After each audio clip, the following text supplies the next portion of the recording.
Bonjour à tous, c'est Karine. Suivez-moi aujourd'hui au vieux cimetière de Pamplemousse pour rencontrer Monsieur Raymond Govard. Ça fait combien de temps que vous vivez à Maurice? 30 ans et 24 ans je m'occupe du cimetière. 24 ans. Mais je finis l'année, je peux plus. Donc vous prenez votre retraite? Ah oui, je peux plus. J'ai dit à tous les gens qui me connaissent, il y a un problème, tant que ça, et ça marchera. Si je dois les dépanner, où est-ce qu'elle tombe, ceci, ils me téléphonent. Si je peux encore marcher, je viendrai les dépanner. Alors ce que ça veut dire, c'est gravé.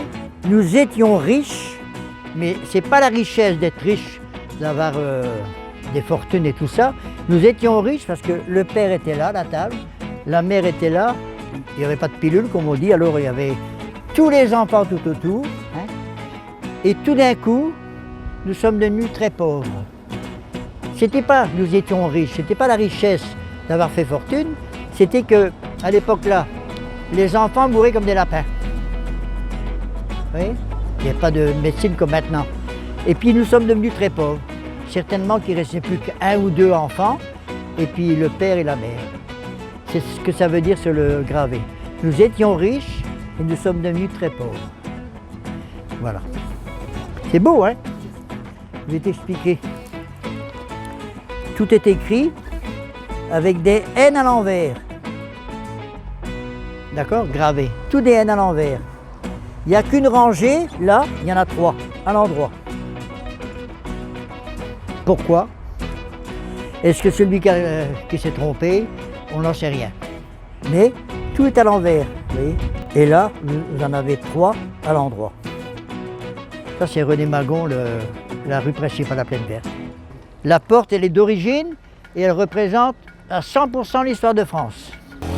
Alors, ça, un flambeau à l'envers, vous savez ce que ça veut dire? Non. Vous allumez une bougie, vous la retournez, qu'est-ce qu'elle fait? Elle s'éteint. La lumière s'éteint, la mort. Ok?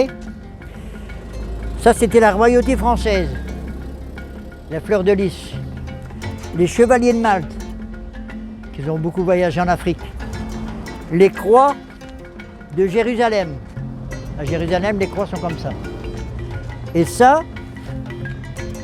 ce sont les étendards quand Napoléon Bonaparte partait faire la guerre. Ces hommes, on voit dans des films de fiction même, les hommes avec leur qui marchaient devant, c'est des têtes d'aigle. Ça représente vraiment la France. Et après, pour vous dire que c'est toujours la mort, venez regarder, fixez-moi, hein, le monument blanc là. Hein. Oui. Là aussi, sur chaque coin, vous avez des flambeaux à l'envers. Vous voyez, sur les côtés. Donc la mort, hein, la lumière s'éteint. Et tout au-dessus, en dessous de la vasque, vous avez un triangle. Avec 2 ailes d'ange et un sablier. Vous mettez le sablier en route. Quand c'est fini, la mort, le temps s'arrête. Encore un symbole de la mort. T'as pas t'y connais?